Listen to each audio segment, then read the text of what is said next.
Hey guys, welcome to today's Vehicle Visionary. Today I'm at Red River Chevrolet here in Bossier City, Louisiana, and this is the 2022 Chevrolet Bolt EV. This is the 1LT trim level, and right over here I will list all of the various trim levels of the 22 model of the Bolt and their base prices. So, what's new for 2022 where this model is concerned? There is a refreshed exterior and interior styling. You will also find updated front seats and an infotainment interface that we'll take a good close look at shortly. Adaptive cruise control is now available. Apple CarPlay and Android Auto now offer wireless connectivity. That is always a plus. So let's take a quick tour of the exterior and interior of this year's model. Starting out here with the front end, you can't help but notice the design of the headlights, the blinker housing, everything that's here. Really kind of an overall sporty look. And I'll give you a look at what that looks like as best as I can on the screen. We have a bright sunny day here, a good thing because we've had a lot of rain lately. And as is typical with an EV model such as this, you're not going to have a full open grille right here because obviously you don't have a radiator, you don't have the same kind of cooling system here as you normally would with a gas burning engine. Got that blacked out Chevrolet badge right there that actually fits this model pretty well. Of course, black trim all the way around.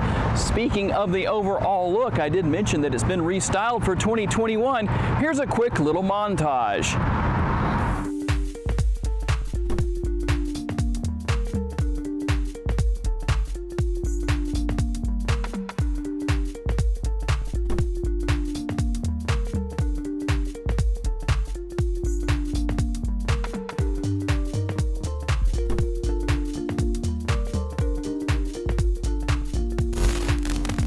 Now, I must admit, the numbers are impressive as far as estimated mileage and all that good stuff goes. How far can you drive on a single charge?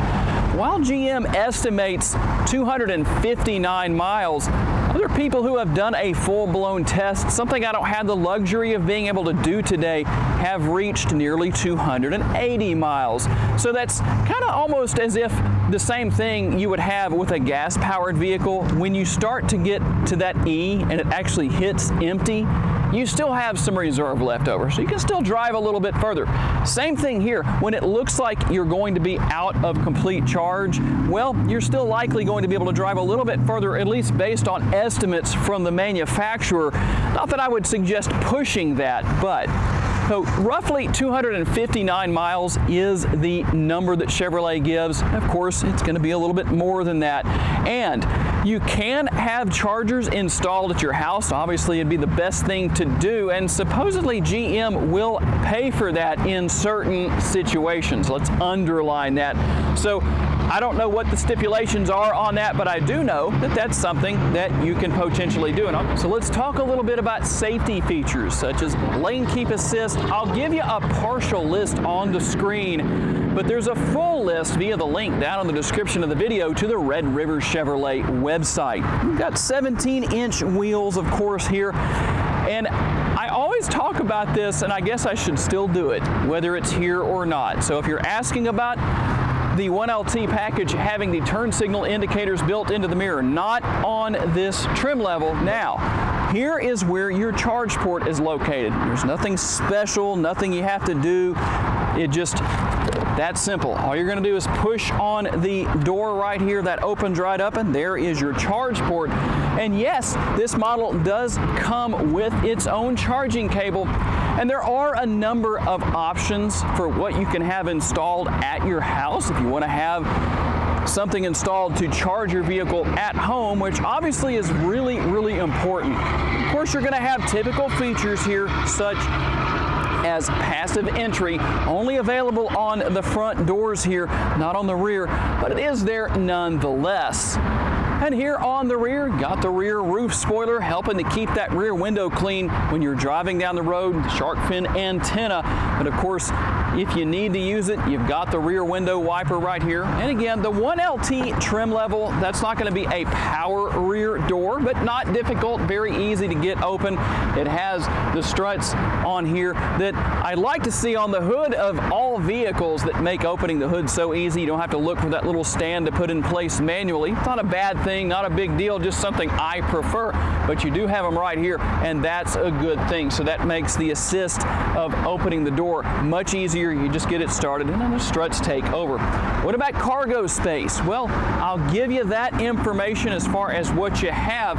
And let me move something out of the way here real fast, just so I can show you one of the nice features. Of course, I told you earlier, it does come with a charging cable here. That is not very neatly wound up. I apologize for that, but there it is nonetheless for you to take a look at.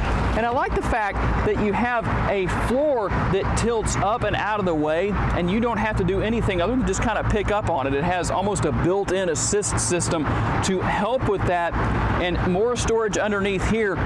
And so basically that's what you have back here. Of course, you can maximize your cargo space by lowering down those rear seats, and the cargo cover right here is removable if you wish to do so. And I'll just give you a good view of the back seat here with some images that I got earlier. Not a lot to really talk about back here. Again, the 1LT trim level, so we get a higher trim level here at Red River Chevrolet. I can definitely show it to you and show you what's back here. You don't have air conditioning vents back here, but in a cabin of this size, that's not going to be a problem. You do have some hangers right here for hanging whatever you might pick up, maybe from the dry cleaners or whatever the case may be.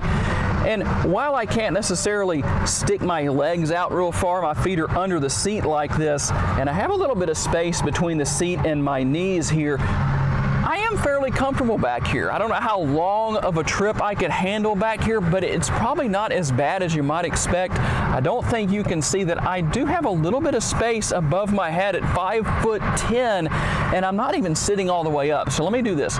Okay, if I was 6 foot, maybe 6'1", yeah, I might be a little cramped back here, but let's hop into the front seat. That's where the real action takes place.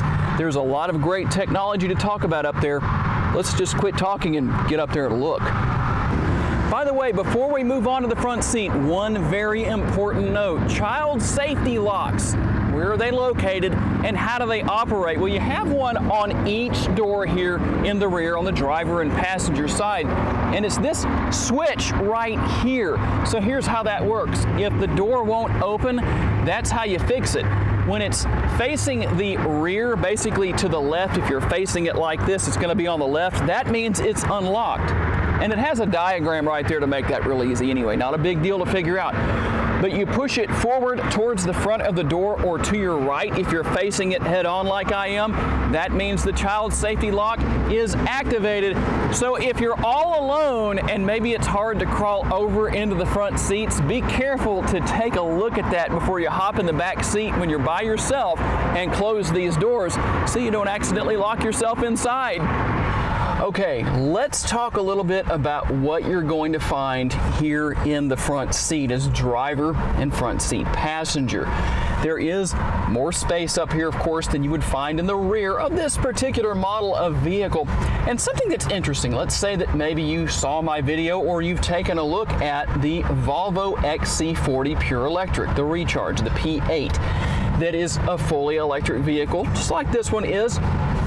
When you hop into that one, all you do is hop in, it recognizes the remote, and you just go down the road. You push the accelerator and you go. It's that simple. If you want a little bit more of maybe, I don't know if I should call it an old school experience or old school feel, and you want to push a button, you have push button ignition right here to start and stop the system, we'll say.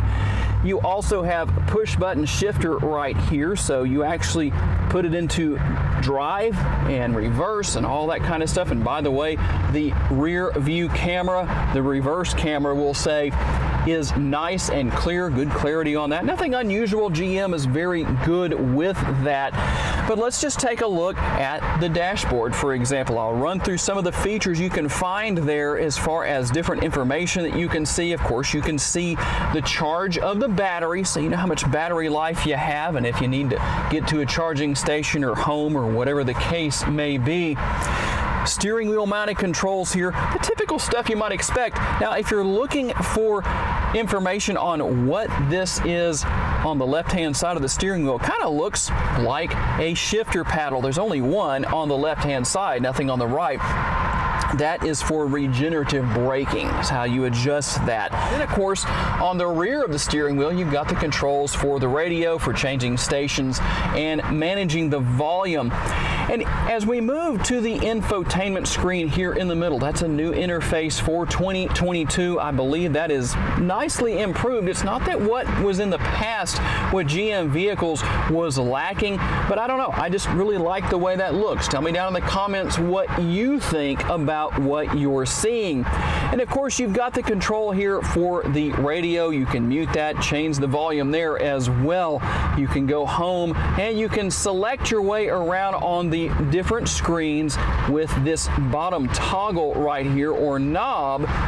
All you do is push that check mark to select whatever it is you want to see. And a lot of this is going to, of course, be very commonplace to those who have been GM owners in the past as far as different settings, apps. You've got your vehicle settings right here. Very much normal right there. But you do have the icon right here that says energy. Let's go ahead and take a look at that, and I will show you the multiple screens and how that looks as far as the information you can get about your Bolt. Pretty much what you would probably expect unless you're new to this kind of a vehicle, and I know there are likely people watching who are. Now, underneath that you will find everything for controlling the single zone climate control. Like I said, you don't really need much more than that in this particular vehicle. But here's the thing. On the screen, it might look like that's actually a digital screen. It's not. It's actually just buttons that you push, and there are some switches here on the bottom as well for controlling fan speed and all of that kind of stuff. You even have heated seats, something we definitely don't need in Northwest Louisiana in early June. That's for sure. And here with the push button shifter in front of that, you can see some of the controls there, including the ability to go into sport mode. And I'm probably going to drive in sport mode to see what that's like on our test drive. The only regret I have is that I forgot to bring my draggy today, so we can't really do a 0 to 60 test. We're going to be out in 5 o'clock traffic anyway, and even though we don't have massive heavy traffic in Northwest Louisiana here in Shreveport-Bossier, it's still enough to where I think I'm just going to take my time and not really do any 0 to 60 runs. We'll see maybe on a future video about that. Of course, you've got your cup holders here and the center console.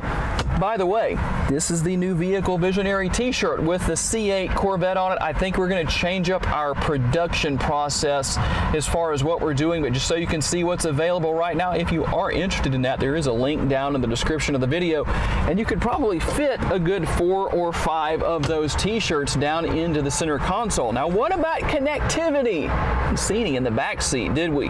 It's right here in this area. I'll show you on the screen in front of where the shifter is, and all of that is located, just so you can see where that is, and just an overall look at what the interior looks like here in the 2022 model. Got a power driver's seat, manually adjustable passenger seat. But I'm very curious to know, believe it or not, I have not had this model out on the road, so I'm going to actually turn the camera around and let you see my reaction the first time I drop the pedal, the energy pedal, not the gas pedal, not the fuel pedal, the energy pedal, the battery pedal. I don't know. What do we call that? It's a different world and a different time. So sometimes you have to get out of habits of calling it the gas pedal, because obviously that's not what it is. Let's quit wasting time. I've talked for a long time. No more rambling. Let's get on the road. Okay, we're going to hop out on the road for our test drive, but the first thing I wanted to do is get out here and do a quick little acceleration pull. So here we go. Let's see how this one launches. Wow, spinning the tires. It's still spinning the tires. Holy cow. That was more impressive than I thought it would be. I mean, yeah, with all that torque, yeah, it spun the tires there pretty good. I'm kind of surprised at that. But it is a front-wheel drive vehicle, and that's why it spun the tires. I've driven other EV models from other dealerships that are all-wheel drive, and you're not going to spin the tires. If you do, you need new tires, or you're just making a lot more horsepower than stock numbers, but that's the situation here. So I'm going to change lanes here because I got people merging from the right and want to be polite and let them in. I wish more people would do that. I try and treat people the way I want to be treated. So what is my impression here? In fact, before I forget about it, let me mention one thing that some of you might have had a question about. I didn't think about talking about this earlier in the video. What is regenerative braking? That is a method that is used as the vehicle is slowing down to help replenish the battery. And there's varying degrees of that, of course, because as you can see, you can adjust that via what looks kind of like a shifter paddle here on the left-hand side of the steering wheel. And I like the fact that that's there as it is, that you don't necessarily have one on each side, because I know I've seen other vehicles that had that, such as the Honda Insight. And some people might look at that and think, well, those are shifter paddles. In fact, I'll tell on myself, the first time I ever saw that, that's what I thought. But the YouTube correction Nazi community, of course, came out in full force telling me what they really were. Was there benefit to that? Well, I guess there was, but I still have to pick on those people who think that their daily job is to correct people on YouTube. Anyway, the real reason you're watching this video is not to really be entertained, or maybe it is, I don't know. What do I think about the Bolt? This is my first experience with one. Well, I've driven around a little bit and had a couple of videos that I tried earlier that didn't work because I needed to change the SD card out on this camera. So I can tell you my experiences and just couldn't show them to you. But taking some corners at a decent amount of speed to see how this Bolt handles, well, it's not bad. It's not really meant to be a high-performance vehicle, of course, and really doesn't necessarily handle like one, but at the same time, it does have some very solid handling characteristics. The ride quality is good based on what I've experienced. Just being honest here, I'm not on a terrible road, but I do know where the bumps are on this road because I travel it a lot. And I've traveled it in a multitude of vehicles, and a lot of those have been high performance, a lot of trucks, a lot of SUVs. And so I can tell you that the Bolt handles the bumps pretty good. Now that might change a little bit from one road surface to another, but that's the case with all vehicles. Even the most plush Cadillac out there, or whatever the grandma car might be. And you know, I just got passed by a subcompact, and I could have some fun with that, but you know what? I'm going to be good and not do that, but it would be kind of funny. And they were polite enough, a very unique driver. They must not be from around here because they changed lanes in front of me, safely ahead of me at a safe distance, and they used their blinker. I talk about that a lot here on my YouTube channel, don't I? Just having some fun, but there's not a lot of people that do that around here. But overall, what are my experiences here? What is my opinion of this vehicle? Well, I have to say, it handles well, it drives well, the steering wheel is comfortable, the steering is good and responsive. And one thing that I've definitely noticed over the course of time, this being a front-wheel drive vehicle, there was a time when you knew you were driving a front-wheel drive vehicle just by the way it handled. Car makers have really improved on that over the years. You don't really have that sensation that you used to with a front-wheel drive vehicle. Let's see if you can hear the sounds of slowing down with the Bolt. It kind of sounds almost like you're slowing down and turning down the turbines on a jet or something like that. Well, maybe that's a bit extreme, but just to keep from rambling on too terribly far, I have to say I'm pretty impressed here. And even though I haven't done a lot of hard acceleration pulls, I don't know if this model was charged up since it made it to the dealership, but let's see how we do here. Let's just take off and see what happens. Man, this thing spins the tires. That is insane. That probably just surprised some people at the light back there. That's pretty funny. You could see, maybe see the Chevrolet, or maybe it's a GMC, but the full-size truck that was behind me, that's actually kind of funny.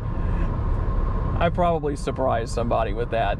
That's what I really wish I could see, is the reaction on people's faces when I take off in something like this. Because I guarantee you, if they don't know what they're looking at, they're not expecting that. That's half the fun of having an electric vehicle that has good acceleration. Okay guys, real quick. One thing I forgot to talk about is one pedal driving, and I'll show you the button on the push button shifter down here to turn that on. It's the very last one after drive. So what that means is that when you're driving in a parking lot, driving down the road, you literally use one pedal, and it takes some getting used to. So if you try it out for yourself, you know, try it in a parking lot the first time maybe. But what happens is when you take your foot off of the power pedal, see, I almost slipped and said gas pedal. I've got a friend in the car with me now, but it literally stops the vehicle without you having to touch the brake. You still can, but I just wanted to make sure I covered that so that you know that the option is here. And that is a quick tour of the 2022 Chevrolet Bolt 1LT. And as Red River Chevrolet gets in other trim levels, we will definitely take a look at them. You can count on that. So make sure you subscribe if you haven't already. Hit that notification icon, the bell icon, you know to do that. And I appreciate my friends here at Red River Chevrolet for loaning me this model for the day, and all of you for being kind enough to give me the opportunity to give you a vision for your next vehicle. I look forward to seeing you in my next video. Bye-bye.